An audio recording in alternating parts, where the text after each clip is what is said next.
Hello and welcome to my video all about how to make your own oilcloth and then turn it into outdoor bunting. Recently I decided I wanted to make some outdoor bunting, and whilst I was researching waterproof fabrics I came across a way of making my own traditional oilcloth using boiled linseed oil. Now, boiled linseed oil is usually used as a finishing technique on wood. However, in this method it gets soaked up by the fabric, and that's what makes it waterproof. The advantage of this over the modern plastic-based version of oilcloth is that it doesn't look and feel like plastic, and it also keeps the flexibility of the fabric. Not many ingredients are required, it's a very simple process, and if you want to skip ahead to the oilcloth making part of this video, then feel free. Okay, so what do you need to make oilcloth bunting? Well, you'll first need some fabric. You should choose a fabric that's sturdy, durable and woven, so it's not stretchy. I used a cotton canvas, which is a good choice, and you can also use something like a close weave linen. To turn the fabric into oilcloth, you're going to need some boiled linseed oil and some mineral spirits. I chose to use the odourless version of mineral spirits just to make it a bit more pleasant for me. The oil is what makes the fabric waterproof, and the mineral spirits are required to make the oil dry out, otherwise it would stay sort of wet and sticky. For the small amount of bunting that I made, I needed no more than 50 millilitres of each of these liquids. For safety purposes, which I'll get onto later, I also needed a breathing mask, some gloves, and good ventilation. One thing that will be extremely handy when making the oilcloth is some kind of inking or painting tray that's big enough for your fabric pieces to go in and has a lip around the outside. This will allow you to soak the fabric pieces very easily. If you can't find an inking or painting tray to use, you might be able to recycle some suitable plastic packaging. If the fabric you want to turn into oilcloth is too big, you can just use a wide paintbrush instead to paint on the oil mixture, whilst the fabric is on some kind of protective drop cloth or similar. If you wish to create some kind of design on your bunting before turning it into oilcloth, then you'll need oil paints or oil dyes. I wanted to make a kind of primitive design inspired by mudcloth on my bunting, so I decided to potato print some of the pattern, and for that I needed a potato, a knife and a cutting mat. This is of course optional, and to be honest I probably wouldn't recommend it because it's extremely difficult to transfer any kind of detail using a potato. So it's completely up to you how you transfer a design onto the fabric, but I think the easiest way is just to have a paintbrush. You'll also need a measuring cup. I used a disposable paint mixing cup, and you'll also need some pegs and a washing line to hang the oilcloth up to dry. Plus, it's a good idea to have a sealable glass or metal container that you can put any excess linseed oil or mineral spirits in. To cut out the fabric pieces, I used pinking shears, which is the easiest way to help prevent fraying.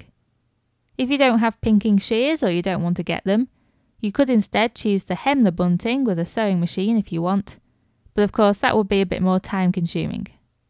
You'll also need some string or twine to hang the bunting from, some super glue or a sewing machine and thread, a ruler, some scissors, a pen or pencil, and finally you need either a magic or disappearing fabric pen or sewing pins. Okay, so let's get on with making the bunting. First, I made a paper template. To do this, I took an A4 piece of paper, and I had previously decided that I wanted the triangle shapes to be about 5 by 7 inches. So, I marked these points on the paper. So widthways, I've got a 5-inch mark, and lengthways, I've got a 7 and an 8-inch mark on the edge of the paper. That extra inch represents the fabric that's going to be folded over the string of the bunting. I then fold the paper lengthways so that the edge of the paper meets the 5-inch mark. Basically, I'm just folding over 2.5 inches of paper. I then mark the bottom of the fold and join that point to the 7-inch point on the right hand side of the paper. As I previously mentioned, I made a mark about 1 inch above the 7-inch mark. I'm now going to make a fold at that point. I then cut along that fold. Next, I fold the paper along the first fold that I made. I fold it back on itself so that I can still see the pencil marks. I then cut along the pencil line, and this gives me a symmetrical shape. If I then fold over the top inch of paper, you can see that the corners show from the front. So the next step is to cut off those corners. I just mark the paper that can be seen from the front, unfold, and then cut within those lines. This removes enough material so that the folded over paper is no longer visible from the front.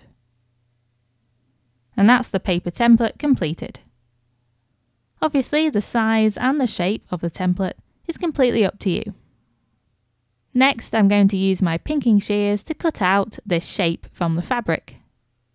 There are 2 ways of doing this. The first is by using a magic or disappearing fabric pen. You simply use the pen and a ruler to draw around the paper template onto the fabric. And then you simply cut along those lines with the pinking shears. The other method is simply to use sewing pins to pin the paper template to the fabric and then cut around it with the pinking shears.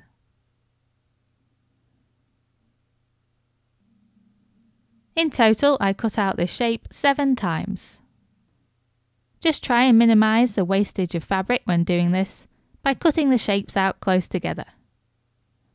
The next step is to paint or print the design onto the fabric. This step is optional. I opted to use a potato printing method, so I simply cut off the excess potato to leave my desired shape, which in this case was just a simple rectangle. As you'll be able to tell, potato printing isn't the most accurate method of painting, so I often use my paintbrush as well. To print with the potato, I use the paintbrush to paint white paint onto the shape. I then just press the potato down onto the fabric. All the other shapes were just created with the paintbrush directly on the fabric. Remember to protect your work surface from the paint during this stage. Once you've finished painting your design, then just leave it to dry. Oil paint takes a long while to dry, anywhere from 24 hours to weeks depending on the paint brand, the temperature, humidity, etc. So just leave your fabric until the paint is touch dry before continuing to the next stage. And now we're on to the step where we turn the fabric into oilcloth, and here are all the things you're going to need. I used a breathing mask and gloves during this step, and I also did it outside for the best ventilation. The key here is to mix equal parts of mineral spirits and boiled linseed oil. I used 100 millilitres of each, using my disposable measuring cup to measure them out.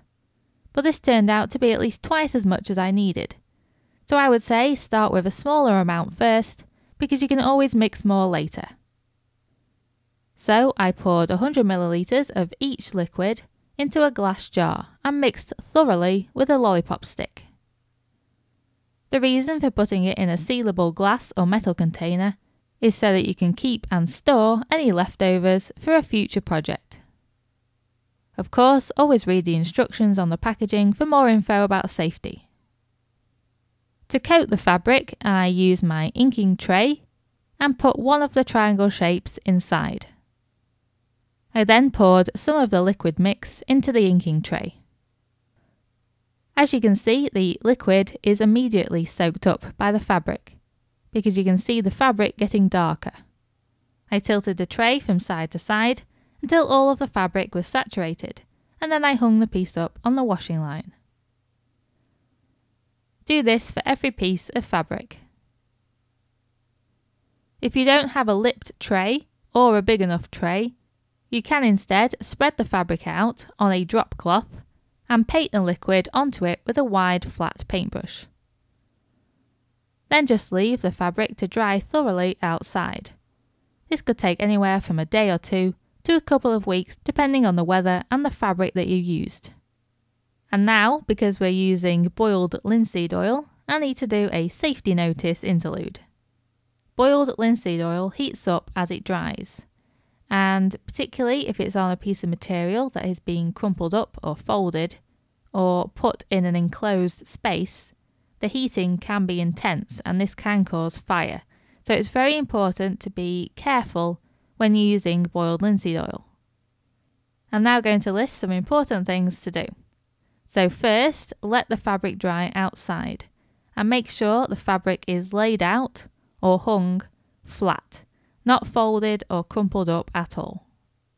And also make sure that you dry any other items that have had linseed oil on them thoroughly outside as well, before washing them or disposing of them. This includes things like paper towel, fabric rags and drop cloths.